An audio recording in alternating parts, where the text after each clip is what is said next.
In this week's parsha, we read the giving of the Torah and the Ten Commandments, Seres HaDivros, and there is an issue, fundamental issue, many obviously, but let's pick out one fundamental and ask a few questions about it and see if we can derive a new understanding. And that is the question, one way or another, the understanding of what Shabbos is. Shabbat.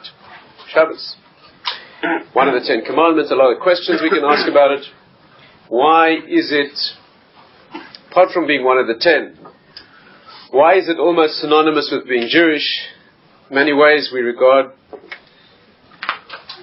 desecration, Shabbos desecration or public Shabbos desecration as being almost synonymous with breaking everything. Shabbos is presented as a Shabbat, and its observance is presented as parallel with what Torah is altogether. Many examples of that. One obvious example is that a non-Jew is permitted to do any of the mitzvahs. A non-Jew can perform mitzvahs, but not Shabbat and not learning Torah.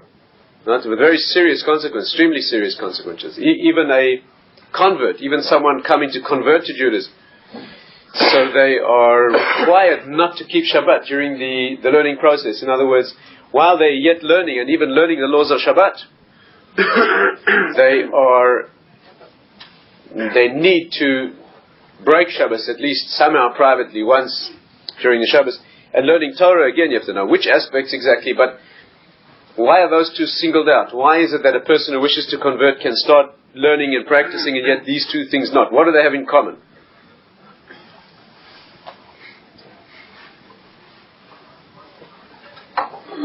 Every mitzvah has something unique. Every mitzvah is a facet of a jewel that no other facet can represent or reflect. But what is it about this one? What is unique about Shabbos that connects with Torah in general? Why is it synonymous with the Jewish identity almost? Let's see if we can delve a little bit and try to work out this idea.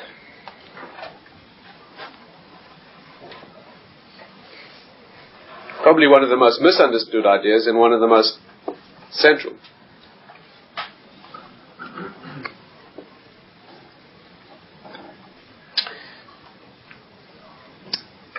It's common sense, or it should be. It's unfortunately not common sense, but it certainly should be. And it should be intellectually clear that every process demands and is justified, if you like, by its endpoint.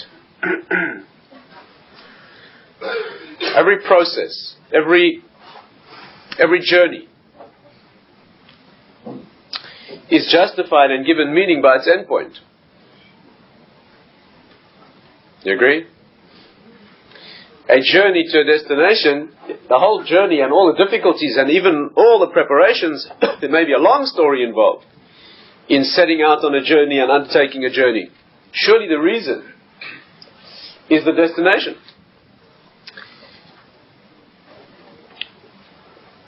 More specifically, if you understand the destination correctly and you have identified the destination, then not only does the journey in general make sense, but really every detail should make sense. Even, for example, if someone's going on a journey and there's a stopping off to rest. But even that makes sense, because if it's necessary to take a break so you can continue properly, then that also would be part of movement towards the destination. Even if it would be a sidetrack for a reason, whatever it would be, even if it may not appear to be necessarily at that particular point moving towards, but every step would be and should be understood in terms of the destination, endpoint. A journey with no destination is very problematic. A journey that has a process that has no output, that is problematic. Again, this is the most obvious and should be the most obvious, the most fundamental element of any process in life. And unfortunately, a little thought will show you that it's not. But it certainly should be.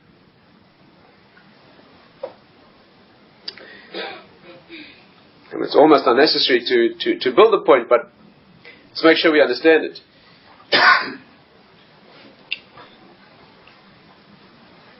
Imagine you went to visit let's say you went to explore, to visit the laboratory of an inventor, let's say. And on a desk, on the workbench, you see a machine, his latest invention. It's a very complex machine. So you ask what it does, and he very proudly switches it on to show you what it does. And this machine very cleverly keeps itself going. It works, but it maintains itself, and it oils itself, and it fuels itself, and does everything that it needs to keep itself going. Stupendous achievement of a machine that does all that's necessary to keep itself going. After you admire this machine for a few minutes, you turn to him and you say, and what does it do? And he says, no, it just keeps itself going. Well, that's problematic. That's problematic. What's the point of a process that is justified within itself? If the machine does all those clever things and it makes you a cup of coffee or has some meaningful output, then the whole thing's very clever. But if the thing has no endpoint, if the process is justified only in terms of the process itself, that doesn't make sense.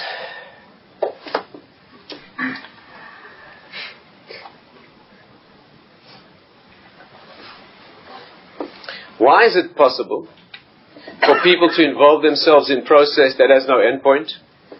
Why do we live that paradox? Take anything that's not important, relatively unimportant. You'll see people test it by judging the endpoint and whether it's effectively been reached. There's no business, no sensible or halfway decently run business that doesn't have a goal.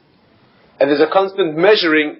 I presume in business the goal is to be profitable. I mean, I'm not a businessman, but I presume that there's a certain measure of profit, at least that there should be profit, and perhaps how much, and the goal is tested. That means the process is tested against the output, I presume.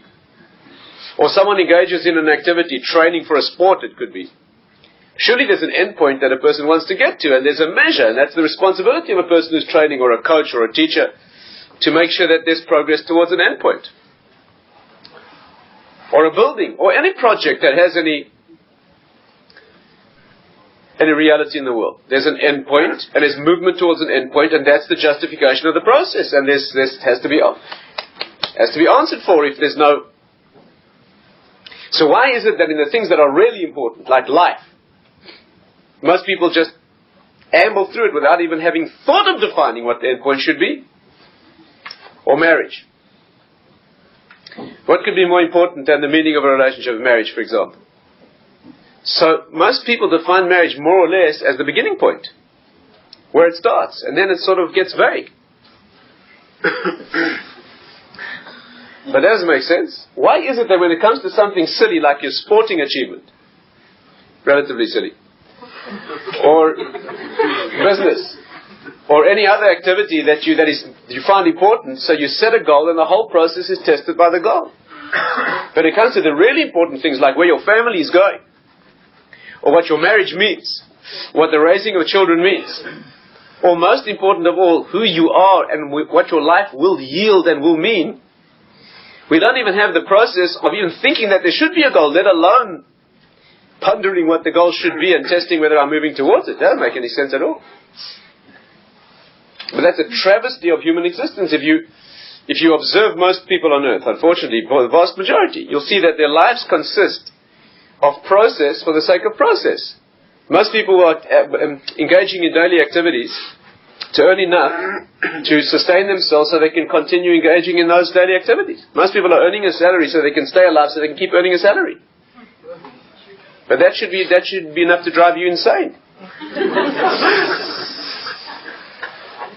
Especially if you engage in an activity that's not intrinsically meaningful. If you're engaged in a profitable activity that's also mitzvah related, so you can perhaps justify the process. But if you engage in an activity that's designed to earn a living, the output is not intrinsically meaningful.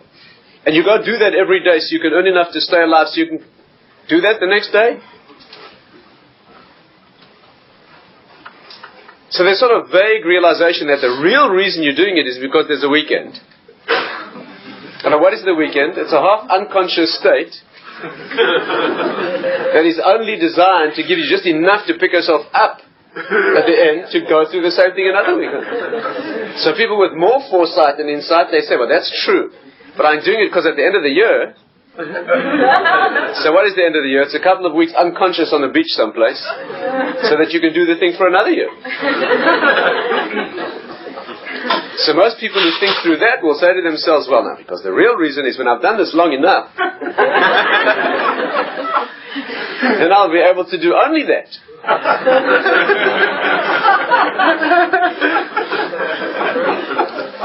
And unfortunately, the truth is that most people who do that long enough, who do earn enough to do it eventually, by the time they get enough to be able to do it, their arthritis is so bad they can't walk down to the beach.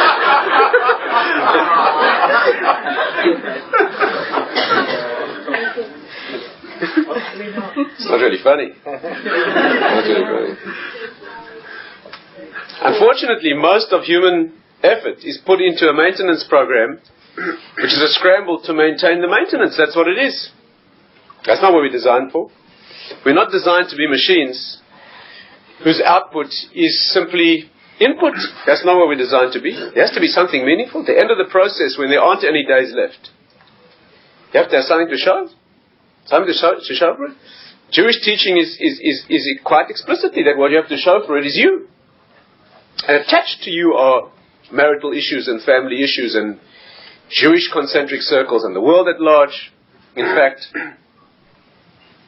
But those are all reverberations or resonances of what it is that you've become, or should have become. So what is the sense in not even having thought about a goal?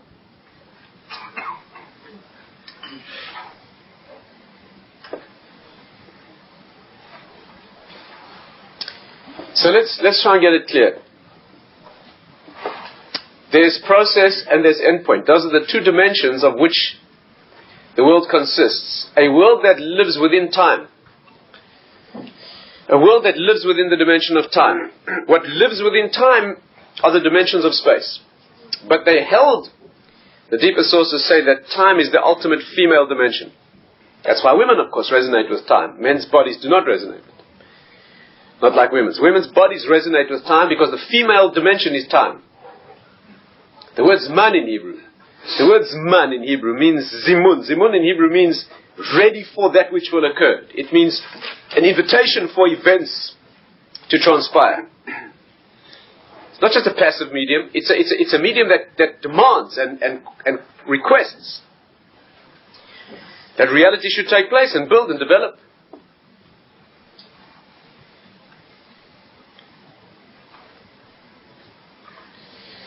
So there's the dimension of moving towards, and then there's the end point. That is the process of time, and the world lives in time.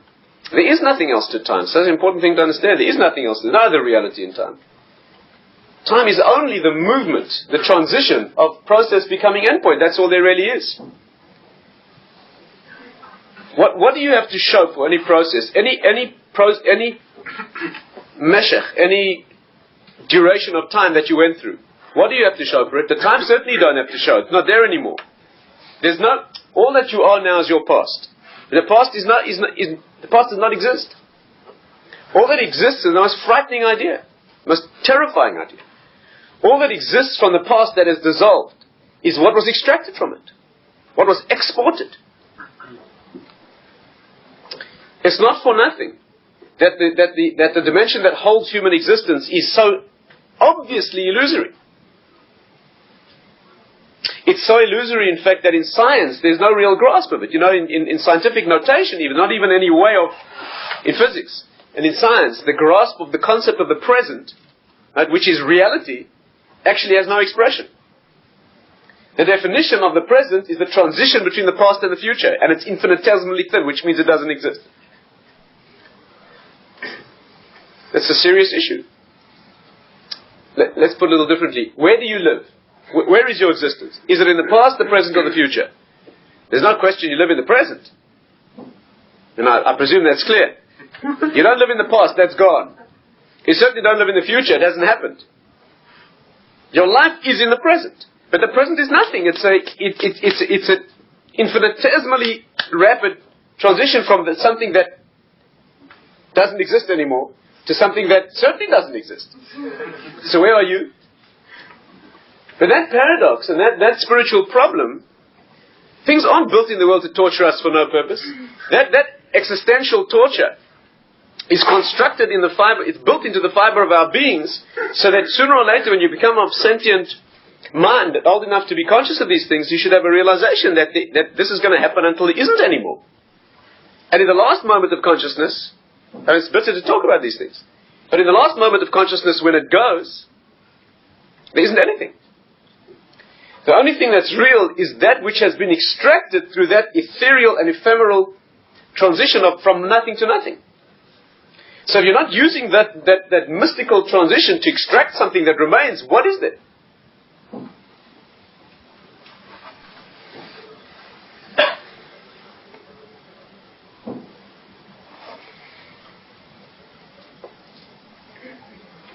Is that thing done? Come out the line. Switch a plug off there. Thanks.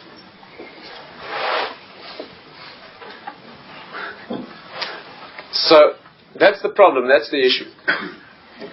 The Ibn Ezra wrote a poem about that, the famous Ibn Ezra. He wrote a beautiful poem about that. The poem goes like this: He'avar ayin, the past is not. He'asid adayin, the future is yet to be. Ha'hoive keheref ayin, the present is like the blink of an eye. That's what it is.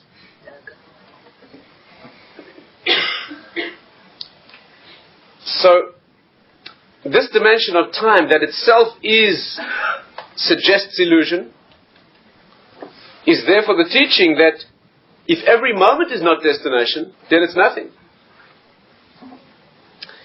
Let's try and look at this a little bit more deeply.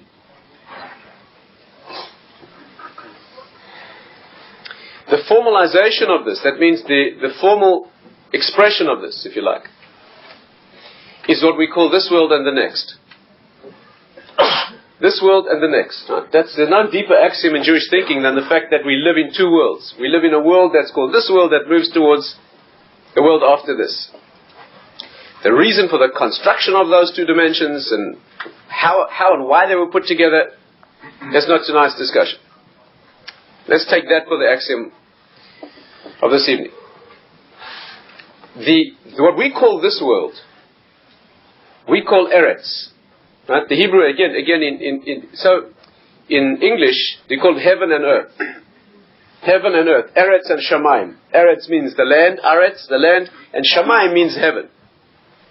So in a battered English translation, it comes out as heaven and earth, which is completely meaningless. I mean, heaven and earth in English means, heaven means sort of celestial, astronomical spheres, and the earth means this planet. But in Hebrew, it's not like that at all. The celestial, that means the astronomical bodies, that's definitely part of what we call Eretz. They're material objects. That's all part of what's called Aretz. When we say Shamayim, we mean something that transcends all of that. The word Eretz, again, you have to escape from the trap of the English words. Heaven and earth have nothing to do with it. Eretz, which means earth, or this world, the derivation of that word in Hebrew means moving towards. Eretz is based on the word ratz. Ritzah means a flow, a moving towards. Right? That's the journey. And Shamayim in Hebrew means endpoint. The word shamim, sham, in Hebrew, means there. Shamayim is shamim. It means all the there's that could be indicated as there is always a place that's not here. That means it needs to be moved towards. It's the final place that when you get there, it is the ultimate here. So the expression is what's being said here, and the beautiful the super conscious overtones of the words are that there's a process that we call this world, and then there's a destination, if you like, which is called there. It's no accident that the word sham in Hebrew, which means there, which indicates endpoint, is the same word as name. Shem is a name, and it's the root of the word neshama, which is the soul. All of which are like various expressions of ultimate endpoint. Sham, meaning there, is the technical indication of an endpoint. Shem, a name, is always the mystical or the spiritual definition of essence. Essence, your name, is really where you're going. Your name is really the definition of who you are, which is what your journey is really towards. It's what you start out at the beginning of the journey, and it's the endpoint to which you move. So your name is your expression of essence. That's where your journey is directed, is to discover the essence of what your name says. And of course, with that clear, it's no mystery at all that the word for soul, neshama, is based on Shem. That is the essence of who you are, is your neshama, the soul. So it's based on... It also happens to be true, again, which is not tonight's subject, that the word for utter devastation and desolation in Hebrew is the same word. Shmama in Hebrew. Heishamu means they were destroyed, right? Sham. But that's because in Lashon Kodesh in Hebrew, spiritually powerful words, the words in Hebrew have a meaning and they're opposite in the same word. They're opposite polarities in the same word. Each word has the potential, each concept has the potential to go in two ways. The soul, the name, your essence, your destination, it's the same power that if not used, if used wrongly, that's where your destruction will be. That's the destruction of that is the destruction of your life if that's not realized, not someone else's. Just like in Hebrew the word dibur means meaningful progress, right? Speech, for example, means putting thoughts into meaningful. Midbar in Hebrew means a desert. The opposite of any place of road and possibility of travel, right? But Shamayim means the end point. So the process we understand when we say heaven and earth, which is meaningless, when we say Eretz and Shamayim, we mean a movement towards and an end point. Our concept is that this life is a moving towards a destination, and the next world is nothing other than the result. What is the result? So there's another mistake here. People who understand that this world moves towards another one, they think it means that there's this world that moves, and then there's a reward. There's a reward. There's another place you go in. Baruch Hashem, this suffering is over. And now the burden is relieved. And then there's a reward for what you've done. But it's a one-dimensional misconception. Our conception of the next world is not that there's a reward that's given. Our concept of the next world is that it is what you've done. The reward is who you've become. The next world is nothing other than your life itself. But clear. Let me try and express it. These are hard things to express. Let me try and put it this way. It's going to look awfully familiar. Let me put it that way. Do you think it's going to be a place where... What do you think the next world's going to be? When you're lying on this velvet couch with the ladies with the fans and the...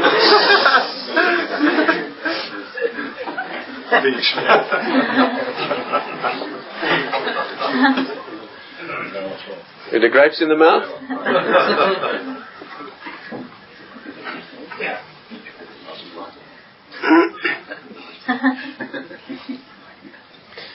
It's not going to be like that. Our descriptions of that situation are very, very familiar. It isn't anything other than what you have lived and done, but in its correct version. Both sides. The ecstasy of it will be what you achieved. It will be the sense of ecstasy of what was achieved and the sense of the fact that you achieved it. It will be of the fiber of your being. And the pain, of course, is living through the painful things that were generated, but this time feeling the pain. Now we have sources that say that, let's say that the punishment in the next world, or the sensation in the next world for having hurt someone's feelings. And you say, careless word, you took it, careless with someone's feelings. So what happens in the next world is that you sit facing that person, right, feeling what they went through, exactly what they went through, again, and again, and again, and again, and again, and again. It's an eternal world in which there's no change. And therefore it's one long experience of the same pain. Actually, the sources say it's a lot worse than that, because it's 60 times more intense, and it's also exposed publicly. Especially the things you did in private are punished publicly.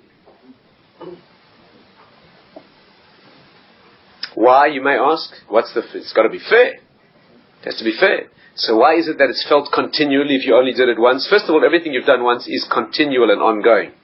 There may not be a consciousness of it every moment, but it's damage.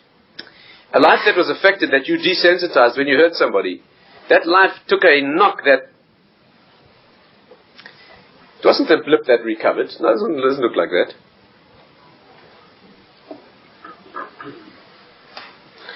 But the deeper reason why it's unchanging is because it's a world in which the personality cannot change. This is a world in which you can sensitize yourself. So when you're in a place where you cannot be sensitized, what happens is the pain is an attempt to resensitize, but the real pain is the fact that it's now not possible to be sensitized. The Gemara says that the people who, the Korach and his followers, right, are continually repeating the message underground, wherever that place is. They're continually repeating the message of what they should have said right, but they're saying it again and again and again. The reason is they're trying to get it to drive into their characters. Can I open the windows? Thank you.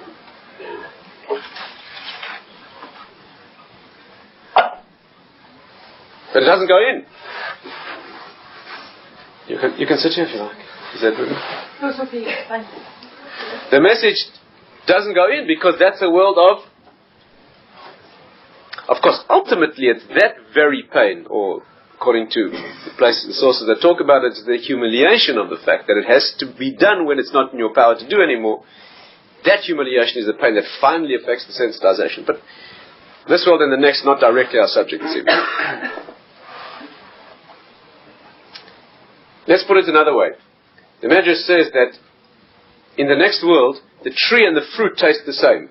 That's the classic expression. Tama etz katama pri. The tree and the fruit taste the same. Meaning, you can eat the tree. Here you can only eat the fruit. The tree is hard and woody, cannot be eaten. It's only the means that brings out the fruit. In the next world, the tree is the fruit. Which is the way it was designed to be. But when the earth disobeyed and brought forth fruit, not like the tree not like... It needs its own explanation. But the next world is... That's why it says ready-made foods will grow on the trees. And unlike food now that needs process. We're talking about endpoint, not process.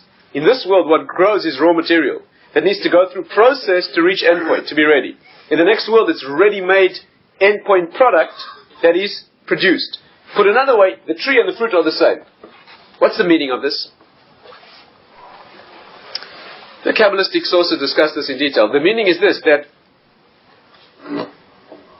the concept of a tree, it's also no accident that trees are used. Gan Eden, the Garden of Eden, is a place of trees. Right? There was a tree in the center of the garden, the tree of life, and a tree that was not in the center was the tree of knowledge of good and bad trees. In Hebrew, eitz is the root of the word etzem. Eitz in English means a tree. But in Lashon Kodesh, in Torah, eitz is always the root that means the deep and most essential intrinsic reality. Like etzem in Hebrew means the bone of the thing, or the actuality of the thing. A garden of trees doesn't only mean a place where trees grew. It means the dimension in which things have reflect themselves, manifest themselves as what they really are. That's what it means. Where things reflect themselves as they really are. So in this world, the tree is only process. You can't eat it, but it brings out a fruit. The fruit is eternity. The fruit is the symbol of the next world. There's no accident. A fruit is a remarkable combination. So every detail in the world needs to be studied. A fruit is a remarkable combination of sweetness, but it has seed inside. There's a remarkable thing. Again, why is the world built in such a way that the sweet edible part of whatever grows happens to be the same place where eternity is located? Remarkable thing. It needs its own explanation, its own discussion. But one of the clues here is that the sweetness which is edible, which is the end point, which is the product, is also containing within it the seed of eternity, which means it can do the same thing again. There's an indication that this is where the process is. The process brings out this end point, which is the coming to seed, which is the... But how's that done? There's phases. There's process which is not fruit, and it brings out the result which is fruit. In the next world, the process is the fruit. What does it mean? That the misconception is that this world is the tree, the next world is the fruit. This world is hard, full of ordeals and difficulties and sufferings and pushing against resistance and doubts and confusions. It's a veil of tears, bitter and difficult. When you get there, this is all over and it's sweet. The message is when you get there, you see that what's sweet is this. This becomes the fruit. It's not that this is over, there's something else. There the fruit is the tree. Because all you live with, all you are there is what you did. It's not something else that's given because you did this. They hand out a reward in proportion to what you did. You did this, you get... They don't hand you something else. They hand you and your life and all the moments of your life that were ephemeral, fleeting things that weren't caught. What happened in those moments is what lives eternally, and that's what you are.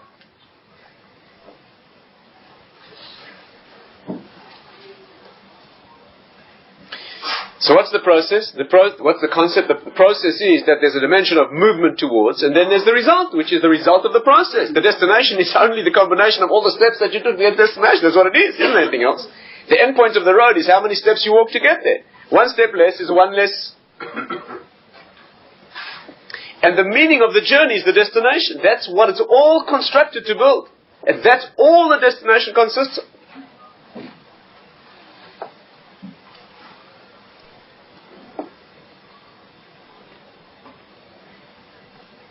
Now,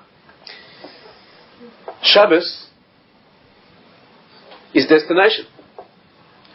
What Shabbos is here to teach you, the main message of Shabbos is not relaxing, resting. The world thinks Shabbos is a rest. Menucha, resting. Shabbos got very little to do with resting. In fact, technically, there's no reason that you couldn't work very hard on Shabbos physically. If you want to, you can carry your furniture around until you're dropping on Shabbos. It's not Shabbosdik, and it's not recommended, but it's not an infraction of Shabbos. Shabbos is not that you should rest after working hard. It's a completely non-Jewish concept. Shabbos, the depth of it is so important. Nothing more important in Judaism to understand than this. Shabbos is the result of a journey. It's the practicing of the most important message that there is in the world, which is that this is a journey that will have an end. If you don't drive that into your consciousness every week, you may forget. Every other mitzvah, every other cyclical, event, right? We have it once a year. Pesach is very important, teaches about freedom. Once a year is enough. Shavuos, Shavuot, very important, teaches about Torah. Once a year is good enough.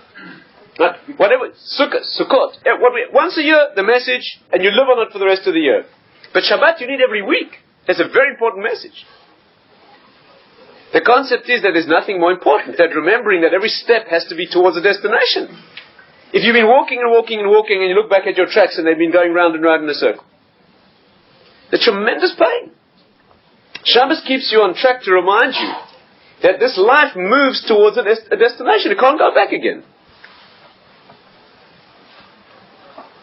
So every week, what do we do? We practice the process of moving, building to a crescendo and a climax, and then simply being. What's the concept of Shabbos? Let's examine it. Shabbat is an amazing word. It means, it has the concept of shevet, which means sitting, which is non-movement. And it has the concept of going back, tashuv. The same letters as spell Shabbos are tashuv, right? Going back. Because there's really a revisiting, there's a going back to the moment of origin. That's what it is. What teshuvah is. Teshuvah means going back to the purity that you inhabited before you undertook a mistaken journey.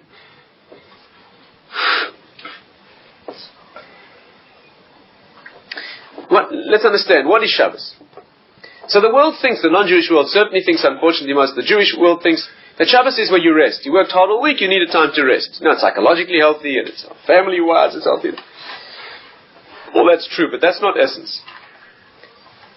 In Torah, the Torah system is this, that the spiritual message and the spiritual construction, the spiritual result, always invests the details of the laws. In other words, the technicalities of halacha, the technicalities of how you observe the mitzvah, with all its dikdukim, all its specific halachic requirements, that's where the spiritual message is located. That's where the spiritual effect is located. It's not that there's technicalities, what in English they call ritual. There's the ritualistic aspect, then there's the spiritual depth. That's the problem of this generation. That we're not interested in the ritualistic stuff. That's petty and, the rich spirituality. There isn't any rich spirituality other than invest the technical actions. It's exactly like wanting the destination, but the journey's petty. This step and this step and this step. It's messy and petty. You just want to be there. Not the way it goes. The spirituality is the technical observance of the mitzvahs. One of the biggest jokes of this generation is people who wish to study Kabbalah without practicing anything.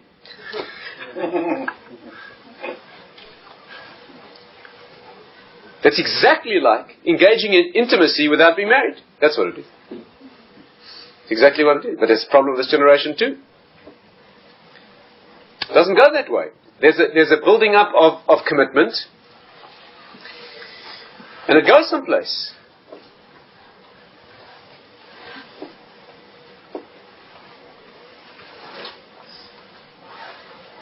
are the laws of Shabbos? What are the laws of Shabbat? Without detail, just conceptually. Shabbos has got nothing to do with work or not working. The laws of Shabbat are that you must desist, you must stop 39 specific actions of creativity, with no regard to how difficult they are. Striking a match, for example, that'll be difficult. One of the clear travesties of this idea is there are streams of thought, if you want to call it that, within Judaism, that seek to change, adapt, modernize, reform certain halachic concepts. So what do they say? They say like this: well, we don't have to do the same things we had to do in the past. For example, on Shabbat, you ask a person like that, why don't you observe the laws of Shabbos? So because the reason for those laws is that you're obliged to rest. So making a fire, back when our forefathers spoke about it in the days of the Talmud, the way they made a fire was they rubbed sticks together. Back in Talmudic times, everybody knows the Talmudic sages lived in caves, that they wore skins, and they rubbed sticks together. And that's how they made a fire. And so it was hard work. Today it's a flick of the wrist, and therefore there's no problem. That is such a fundamental misunderstanding. There's no prohibition. The work is not the issue. The creative, what's called malacha, what's forbidden on Shabbos is not called avodah. In Hebrew the word avodah, la'avod, means to work. What's forbidden on Shabbos has got nothing to do with avodah. On the contrary, you're supposed to do avodah shebalev, davening, work on yourself. What's prohibited is malacha. Malacha in Hebrew means creative activity. It's got nothing to do with effort. Carrying one matchstick from your house to the street is a malacha. That is a transgression. Lighting one spark that is a transgression. Writing 2 letters is a Shabbos transgression. Nothing to do with effort. You are constructing a spiritual reality in the world that was not there before. Spiritual construction is what's prohibited. Why? The 39 creative activities that are prohibited on Shabbos, the Gemara in Shabbos says that these are the same 39 creative activities that construct the world. Now we can't go into the details, you need to look it up. There the Gemara goes through, the actual derivation is, the formal derivation is, the Torah says that the Mishkan, the sanctuary in the desert, should be constructed, the tabernacle, the sanctuary, and right after that it says keep Shabbos. So the sages in the Talmud learn, our tradition is, that just like the actions that were needed to build the Mishkan, those are the very actions you may not do on Shabbos. And Kabbalistically, the actions that were needed to build the Mishkan are the actions that were needed to build the world. The 39 creative activities in the spiritual dimension that constructed the world are paralleled in the microcosm of the Mishkan. We have a concept, a Kabbalistic concept, that the Mishkan and the temple later are microcosms of the universe itself. Now again, it's not the time. Also microcosms of the bodily structure, of the whole universal structure in all its detail. That's what's being reflected there. When the world was built, it was built with 39 creative constructive actions. The Mishkan's built by humans using the same actions, paralleling the structure of the universe, and Shabbos is desisting and stopping from those very specific actions.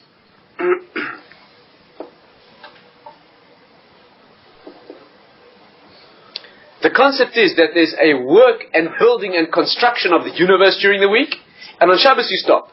Why? Because the process of the world is that you're here to build it and construct it, the inner and the outer world, and then there'll come a time when you'll stop. When the last sun goes down, that's it, there's no more building. And if it hasn't been built, the way the Gemara puts it is, if the food isn't prepared, you don't have it. The Gemara says the next world is like a ship where if you take provisions with you, you have what to eat at sea. But if you don't take provisions with you, you don't have. That message is so fundamental that every week we practice it. You go through the week of work, and then the sun goes down, you move, it's a mitzvah even to push it and to run as Shabbos is getting closer. And when the sun goes down, Friday afternoon, Friday evening, the Kiddush of Shabbos comes in and nothing more allowed. There's a static existence. Not static spiritually, but there's a static, that means that instead of becoming, there's a state of being. Instead of building, there's a state of consolidating and bringing home that was built. You know what's fascinating is if you look in the Torah for its description of Shabbos, every time Shabbos is mentioned in the Torah, it's always preceded by a mention of 6 days of work. Remarkable thing. The Torah never mentions Shabbos as such. It always says, 6 days shall you work, and then keep Shabbos. Meaning, Shabbos is nothing other than the stopping of the work that's been, the creativity that's been developing, the process. Shabbos is the stopping of that. You can't do Shabbos every day. I mean, you can lie around doing nothing creative all day. Most people do that. But the point is that the idea of Shabbos is that 6 days of creativity and then the stopping. It's that stark contrast, which is what it is. The message being nothing less than the educational activity, the reminder that is, we are attempting to drive into the depth of our personalities, that this whole life is a process of days that will stop. And what you'll be left with then is only what you built. You know, this process halachically is going further. You know, the customs, there are many customs that we do on Friday. Let's take a couple just to illustrate the point. You know, there are customs that we do, striking and remarkable thing. There are many customs that we do on Friday, right, Erev Shabbos, as Shabbos comes in, that parallel dying. You know that? Going to mikveh, washing, cutting hair, trimming nails. These are all things that are done to a dead person. Right? Custom of wearing white, just like a person's dressed in shrouds. Not accidental. Not accidental. There's the concept in some community, you know, people, you know, at Tahira, when somebody dies, they're washed off. In some communities, they put in a mikveh. There's a custom like that. As a preparation for moving off from this into the next. So Friday, we go through that. It's quite a stark message, but that's what Shabbos is designed to be. It's a reminder of the transition. You know, halachically the details are exact. Let me share with you just an illustration. Again, in Torah you need never look beyond the specific detail. No such thing as ritual. You know, there's meaningless rituals, sort of mumbo-jumbo sort of actions that don't mean anything. Then there's the spiritual side. Nothing like that. Let me share with you an example. Just one example to illustrate this. Don't have time to go into all the examples and each of the malachas and all the customs and all the minhagim, but let's at least take one. Shabbos is me'ein olam haba. It's like, me'ein means it's a 60th of the next world. We should be able to taste it. The Gemara says sleep is a 60th of death. A dream is a 60th of prophecy, etc. Shabbos is a 60th of it. Incidentally, why is it a 60th? Why 1 in 60? The concept is that if you know anything about the laws of kashrut, if you know anything about kosher food, you'll know that there's a concept we have in kashrut, that when one thing falls into another thing, like milk into meat, for example, now without going to the technical details, if a drop of milk falls into a meat dish, again without going into details whether it's liquid or solid and how it works, but if there's a mixture, then if it falls in so that it becomes dissolved and thoroughly mixed in, if it's a minority, then the whole thing is okay. In fact, it would be wasteful to throw it out. You have to know the details, and it cannot be done deliberately, but that's what it would be. It's called bittul. Bittul means it becomes annulled in the majority, the law of majority. We hold, the general rule is, when it's more than 1 in 60, more than 1 part in 60, then it's not annulled. Only less than 1 part in 60. The Gemara says that 1 part in 60 is when the taste, less than that cannot be tasted. More than 1 part in 60 can be tasted. And since the taste is there in the food, it's prohibited. But if it's less and it cannot be tasted, it's annulled in the majority. Without going into those details, you see one thing. A 60th is the borderline of taste. What can be tasted? Whenever the Gemara says that one thing is a 60th of another, it means it's on the borderline of your ability to taste it. Shabbos is 1/60th of the world to come, means if you do it right, you can get a sensation of it. If you do it wrong, it's the opposite. But if you do it right, you can get a sensation of what it feels like leaving here and going to a place of being. Incidentally, if Shabbos is done wrong, it has the opposite effect. It becomes very depressing. Incidentally. This may be the reason some sources say that the Christians changed it to a Sunday and the Muslims changed it to a Friday. That when the movements broke away from Judaism, and why that day and why that day also needs interesting discussion. But done wrongly, the day that has potential for spirituality for the Jewish neshama has a potential for depression, for pushing down. If it's not used, it's borderline, up to you. In other words, you have to move into the Shabbos. You have to do. It's not automatic. Let me share with you one halachic insight that, just to show one, at least the time we have together, just one example of the parallel between moving from this world to the next and from Friday to Shabbos. And there are many, many parallels again. We sing Eshes Chayil, for example, right? As a custom, we sing Eshet Chayil in praise of the wife or the Jewish woman, or many, many connotations in there. But one is stand the Friday night table before making Kiddush, which is the moment of sanctification when the Shabbos is now coming in. We sing about a woman. And in the words of that song, it's so obvious. It says, Vatischak leyom acharon. That this woman of greatness, this woman of Jewish power, she laughs at the day of death. Meaning that a person who's correctly prepared spiritually, so when they transition from this dimension of work into the dimension where it all becomes real, what could be a greater laughter? And we sing those words at the moment of transition from the weak to that dimension. What could be more obvious? And of course it's a woman, because she experiences, she's the one who evinces and manifests birth in the world. She is the one in whose body that transition takes place, from one world to another. So it's the woman who most deeply understands that she's the vehicle of birth. That's why women are the agents of the redemption. That's why every redemption of the Jewish people, which is a birth, it's been women. In Egypt it was the Jewish women, at Hanukkah it was Yehudi, at Purim it was Esther. It's always been, it's from within woman that the birth of a new reality is built. The Jewish people are the woman that's married to Hashem. The halachic detail is this, just to choose one law to illustrate this remarkable thing. There's a law called muktzah, without detail. The general law of muktzah means like this. The general concept is muktzah laktzot in Hebrew means to sever aside, to put aside. It's out of das, it's out of mind, it's not needed, not used, should not, could not be used on Shabbat. And therefore there's no business moving it around. There are different opinions in the Gemara about exactly how severe and what categories, but generally speaking, objects that are money, for example, since you're not going to be buying anything on Shabbos, or a pen, since you can't write, right? And various other categories of muktzah, these are things that are we're not talking about the prohibition of doing those things, we're talking about handling the objects. Right? Okay. Now the law of muktzah has an interesting qualification.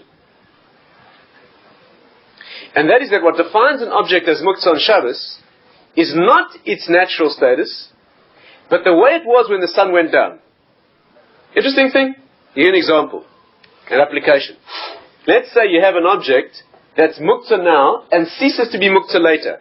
For example, a classic example would be a thing, the best example I can think of is called a basis. A basis in halacha means, in English you call a basis, something that forms the basis for something else. Classic example, the Shabbos table. Let's say you have the table and you have your candlesticks on the table, right? Now the candlesticks are muktzah on Shabbos. Not light candles or used candles. So the candlesticks are candles. Candles are muktzah on Shabbos, you cannot move them. But what's fascinating is the table also is.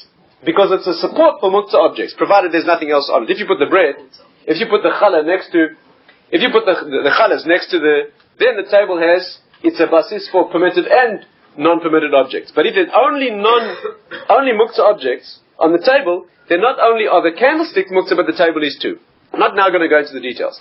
What's fascinating about this law is, what happens if the candlesticks are removed? Let's say a child or an animal knocks them off. Now you have a regular table. Muktzah. Can't move it. Why not? Because when the sun went down on Friday afternoon and Shabbos came in, at that moment it froze into its status. That's what defines it as muktzah. Now, what does this mean? So if you're a ritual person, it's a detail. Huh? That's how they fixed it. What's the spiritual understanding? What's the spiritual connection? This is not for the faint-hearted. Okay? This is so now's your chance to leave. But there are sources that say, deeper sources that say, that the way you look in the next world, again this needs careful explanation, the way a person looks in the next world is not the sum total average of what your life achieved, it's the way you look in the last second. The way a soul, a neshama, looks in the next world is the way it looked in the last moment of transition from this world to the next. It doesn't reflect an average of a lifetime of building.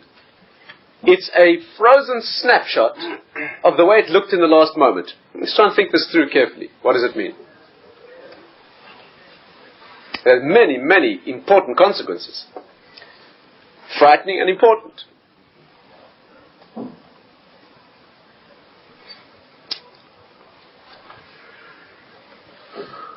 One of the consequences is that what happens in that last moment is critical. It's not like just one tiny blip of a moment averaged out and diluted by the other moments of life. What happens in that last moment and how you hold strong in that last moment of transition, right? How you hold in that last moment is going to be frozen forever. It's possible to destroy a lifetime's work in the last moment. It's also possible to recover a lifetime's lost work in a moment too.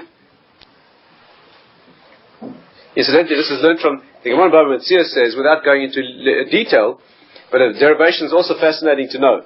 The Gemara Bava Metzia talks about, I don't want to spend too long on derivation. There the Talmud talks about the laws of hiring workers. The chapter there is describing the laws of hiring employees. And there the subject, the halachic matter, the halachic discussion is, what are the hours they have to work? When a person employs people to work, what hours are they obliged to work? This is talking about a case where there's no agreement, no explicit agreement, or no tacit agreement in that town. Right? If there's a dispute between the employer and employee, what are the halachic guidelines? What are the hours the employees are supposed to work? So the Gemara says like this, that they are not obliged to come to work in the dark. Right? That's what it says. That a worker is entitled to pitch up when the sun rises. You can't require him to travel. He has to leave when the sun rises. You can't expect him to travel in the dark to be at work when the sun rises. But you can expect him to stay till the sun goes down and travel home on his own time. That's what Gemara says.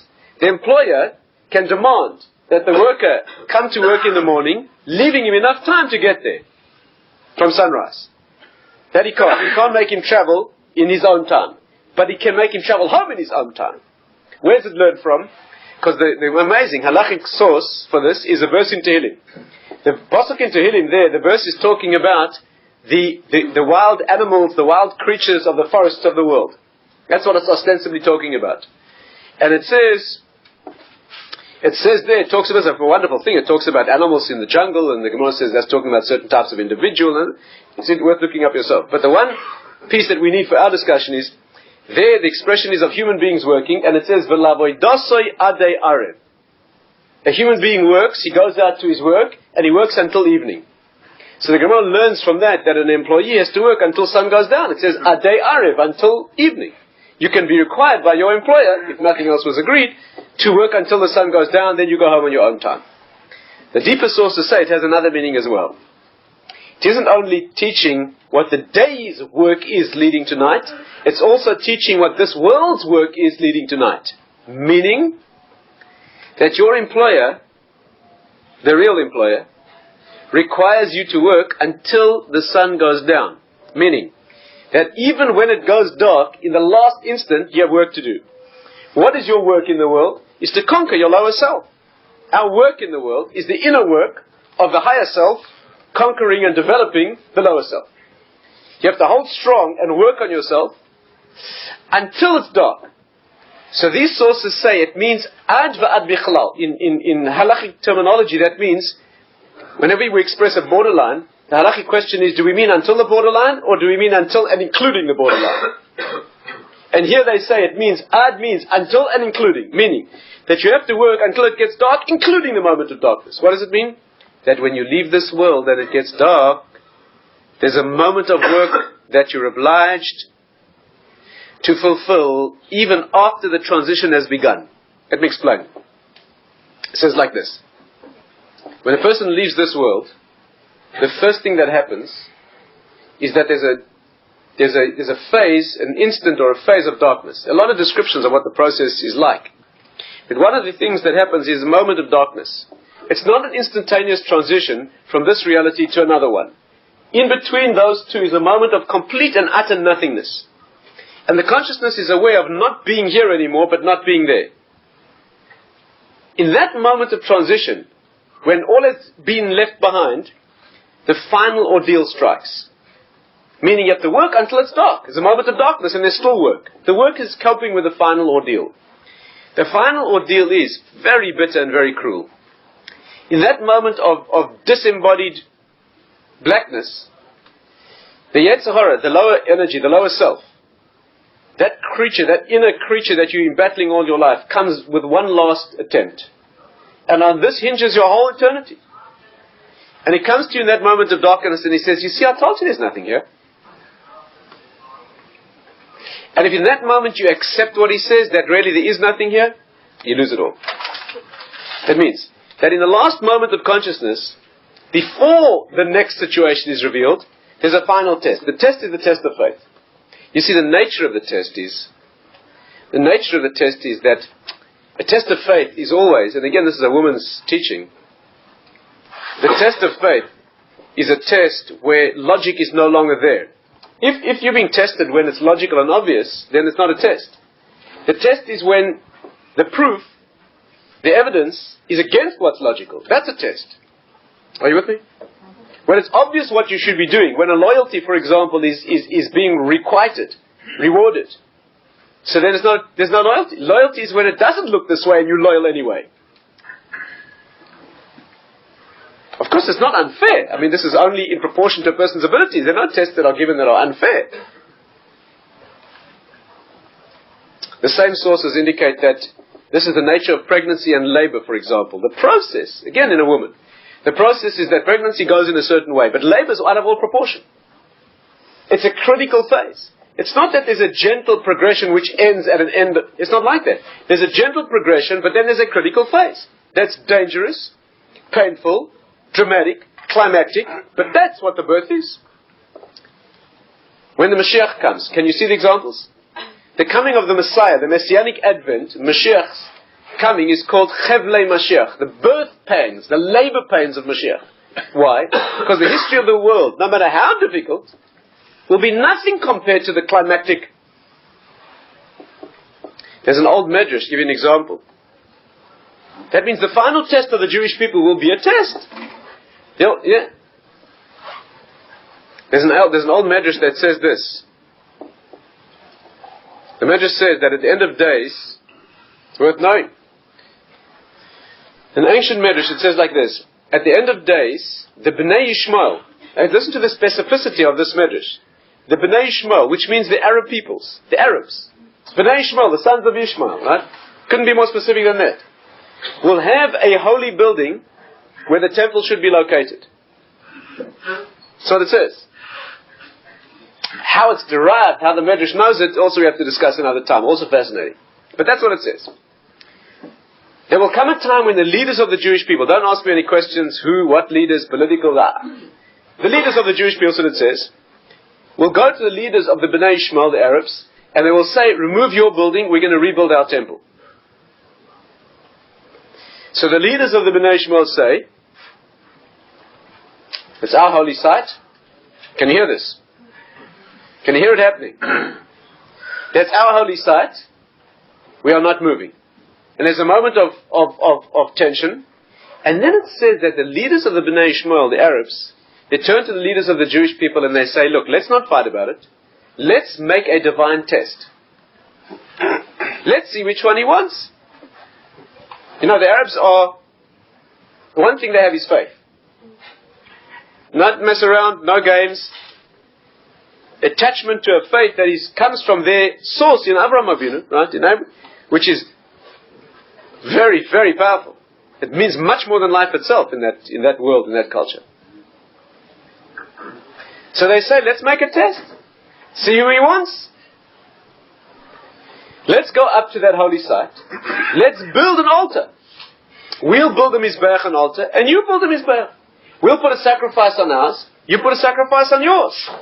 And let's see which one fire comes down and consumes. What they're referring to, of course, is the test that Eliyahu Navi performed at the Carmel. You remember the test? When the false prophets, yes, there was a challenge, and they both built an altar, and in fact the prophets of the Baal, they danced and they immolated themselves and cut themselves and nothing happened. And on Eliyahu's offering they doused with water, and fire came min hashamayim, consumed that offering. It was a tremendous Kiddush Hashem. It was very appropriate this week because the sources say it was parallel to the giving of the Torah. It was the second time in history that there was that tremendous clarity and upliftment among the Jewish people. So the Bnei Ishmael say to the Jewish people, let's do that. Let's do it again. Let's see whom he wants. But we want to make a deal with you that whichever one he accepts, we all follow that path. And the Jews agree. It's all written explicitly in the Medrash. The Medrash says they go up there, the Bnei Ishmael build a mizbeach, they put a sacrifice on it, the Jewish people build theirs, they put a sacrifice on it, and fire comes min hashamayim for the Arabs' offering. Divine fire comes down and accepts and consumes theirs. The Medrash says then, the leaders of the Bnei Yishmael, the Arabs, turn to the Jewish people and they say, we had a deal. You agreed to follow us, to accept our religion. And all the Jews present on the Har HaBayis, they all say never. They all shout in unison, Shema Yisrael, Hashem Elokeinu, Hashem Echad. There's a terrible battle. Those who survive, it says, flee to the desert. And after 40 days of hiding in the desert, the Mashiach arrives. That's what the Medrash says. I once asked our Simcha Wasserman about this Medrash, if it's accurate, if it's authentic and accurate, and he said it will be exactly like that. Doesn't mean, not meaning the events, obviously not. There'll be no test of faith of the Jews standing there if it all maps out according to this model. But he said that the process will be exactly that. It will be a test in which there are proofs that we're wrong and everyone else is right, which is the final test of loyalty. A loyalty in a love between two people is absolutely meaningless when there's a manifest, clear loyalty. Loyalty is when the other person is not with you and all the evidence is to the contrary against loyalty and you remain loyal anyway. That's the only possible test of a loyalty. All final moments, showdowns, moments of transition from this world to the next are moments of ordeal. And of course the final ordeal is one of faith. It's a test of emunah. That's the first of the mitzvahs. So it's the final test. The first of the mitzvahs, Anochi Hashem Elokecha, the first of the 10 commandments is the mitzvah of faith. So the final test will be when the circle is finally closed, and the final test will be a test of the first mitzvah, on which all depend. Faith doesn't mean belief. Faith means loyalty. Again, not to make a mistake. Emunah in Hebrew doesn't mean faith. It doesn't mean belief. It's from the root ne'eman, means loyalty, staying with the thing even when it's not obvious. Ne'eman means staying with it, tenacity, the courage and the dedication to stay there, not believing. The belief concept is only because you have to stay there when it's blind, when you can't see, you have to stay. Can you see what happens in Muktzah? Things have their status because at the last moment, when a person leaves this world, why is the last moment? It's like, I once had a Rabbi who gave a beautiful analogy. If you go to a pottery, you make pottery. So they give you clay. So you have 1 hour to model your clay. And after the end of the class, when you model it and you finally finished, it goes into the conveyor and it goes into the kiln where it's fired. Once it's fired, it becomes rock hard. There's no more manipulation. That's how forever it will be preserved. As your clay moves into the kiln, let's say you spend all hour beautifying it. Right? Your whole life has been worked on beautifying yourself, your inner being. As it moves into the conveyor, at the last second, you scrunch it. That's how it's fired. It doesn't reflect all the work. The way it looks as it becomes fired and frozen in permanent form. On the other hand, if you mess around all hour, and in the last minute you suddenly scramble and come to your senses, you can make something. Not recommended, not suggested, not too much work you can put in the last moment.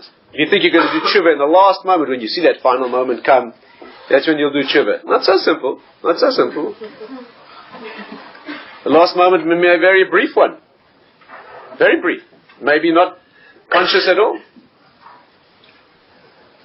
Can't be sure. But the way it's fired, that's the way it is.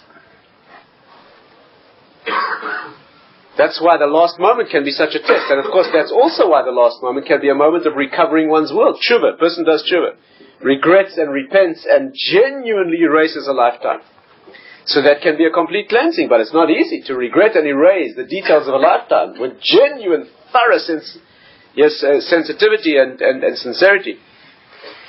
But it can be done. But just one illustration. That moment of transition is critical. Halachically on Shabbos we see that when the sun goes down, the moment is critical. It freezes and fixes what will be. What have we learnt? We've learnt that this world is a process. And it's a movement through a week.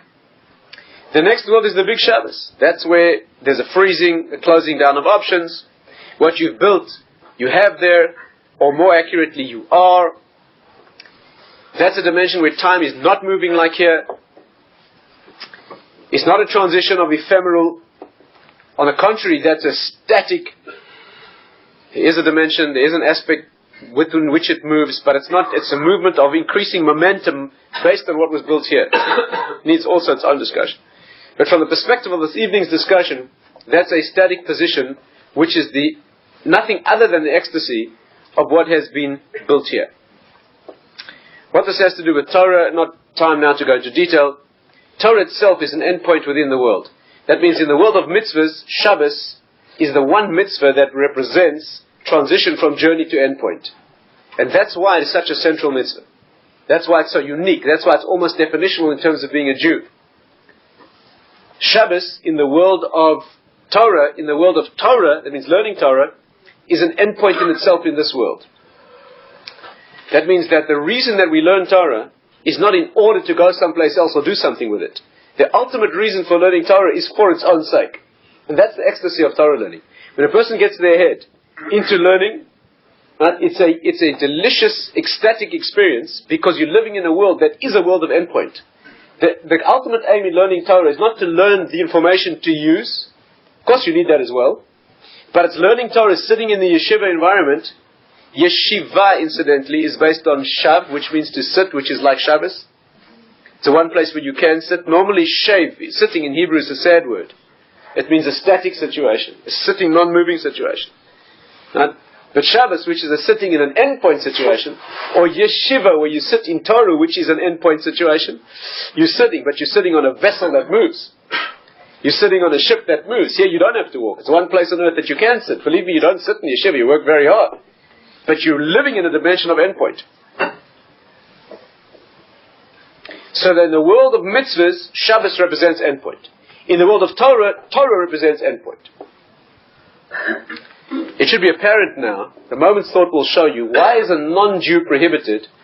Why is a non-Jew prohibited from learning Torah in that way and keeping Shabbos correctly? Any non-Jew wishes to fulfill a mitzvah, right? Some non-Jew wants to put on tefillin. Non-Jew wants to wear tefillin, wants to do a mitzvah, wants to shake a lulav, wants to sit in a sukkah. They can do it. They can do a mitzvah. But if a non-Jew wants to learn Torah for its own sake, for the incredible depth of its wisdom, nothing other than or they want to keep Shabbos, a very serious penalty. Extremely serious. In fact, it says they forfeit their life. Why? Why? Again, without too much detail, just in a nutshell, our concept is that Jews and non-Jews represent two worlds. The beauty and essence of a non-Jewish soul is the building and beautifying of this world. Yaakov and Esav, the two twins, split the worlds between them. Esau's job was to manifest perfection in this world and to build it and raise it to a perfection so that Yaakov could connect it to its spiritual source. It was supposed to be a twin harmony marriage situation. The non-Jew's beauty, non-Jew can convert to Judaism if he wants. He doesn't have to. He's got his own role, he or she. But the non-Jewish essence, the expression of a non-Jewish soul in the world, is that side of the partnership that conquers and controls and perfects and beautifies and elevates this world. For the spiritual purpose. Not because this world is meaningful, but because this world needs to be made the substrate and the structure, the infrastructure, that can be invested with the soul of another world. But like the body can be invested with a neshama. And the Jewish people's tachlis, the Jewish people's role, is not to build this world. Our role is to be in Torah, in the spiritual world, and we harmonize in that fashion. The perfect twin situation. It's been perverted, it's been damaged, the non-Jewish nations are not building the world for the sake of spirituality. We're not doing that well with our job right now, fortunately. But that's the ultimate. So can you hear what happens to a non-Jewish soul that wants to live in the dimension of endpoint? They move out of existence. If a non-Jew's purpose is to build the world, right? His purpose and his fulfillment is to perfect and beautify and uplift the world. And he wants to sit and learn Torah, which is living in another dimension. He just moved out of where his expression is. Or he wants to keep Shabbos. Shabbos means desisting from and stopping from and disengaging from the building of the world. Right? But he's here to build the world.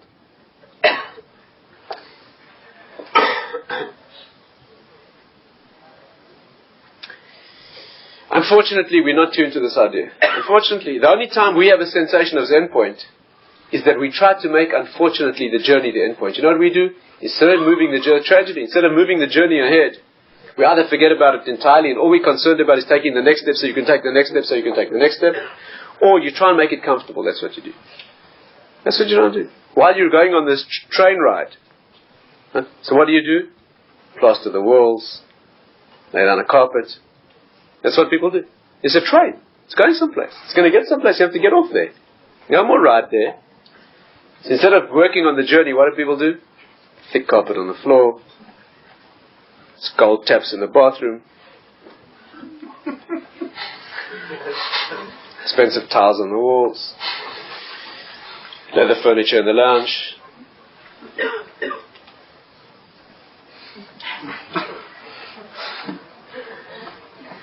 Sorry, but they don't ask you over there what color the bathroom taps were.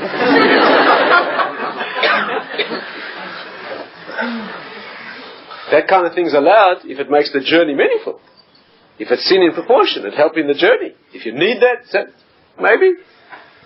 But when the journey gets converted to endpoint, you forget that it's a train that's moving. You try and stretch out over here like this is there. That's a dangerous illusion. That's what we call playing a game. We've discussed this before. But a game is the dimension of forgetting the delicious experience of a game. Is being in a situation that doesn't go anywhere. It's an escape from reality, and that's why we enjoy playing games. And that's why a game is more pleasurable when it's completely trivial, when it's utterly meaningless. That's when we enjoy it. People sit for hours, engaged in something that goes round and round and round and round, and backwards and forwards and up and down. What's the deliciousness of that completely meaningless experience? It's because there's a time out from the journey. There's an illicit sensation of endpoint. But that's not what this is for. The only amount of that you need is enough to keep inspired about the journey occasionally when you need it. Shabbos. Shabbos is the experience of living endpoint. And then you descend out of Shabbos and you get busy moving to the next station on the journey, which is a higher one than this one. It's an uphill journey. The place where we allow ourselves to have a sense of endpoint is learning in Torah, a delicious experience of living in the next world. And Shabbos, in the world of practical mitzvahs, is when the sun goes down, you should revel in the joy of living in that dimension. Without noise, without all the electronic and media and nothing, just being. But Shabbos is ultimately depressing when there's been no journey, if there's been no movement towards yourself. And all that's been built is a bigger empty space so that the echo's louder. So when the world quietens down on Shabbos, there's a terrifying exposure of the self to the self. People do anything to escape that. They turn up the volume. But Shabbos should be a day when there's a thrill of discovering what you've become. They spent a week working, and now there's no work. Just a moment of enjoying what you are, family, relationships, the things that are really important. But ultimately revolving around what you've become. What could be more pleasurable than bringing it home and actually living it? And recharging so that the next week can take you to a higher point than week after that. And therefore Shabbos is the ultimate exposure, me'en olam haba. It's a taste of the next world. It's not a technical ritual matter. And it's not a day of rest. It's not a day of rest. It's a day of being. It's a day of return to the point of departure, which was really, in fact, a node on a circle. And it's that journey which represents, the week is represented by that journey, which is a destination to the final one, which is, in fact, the original point of departure.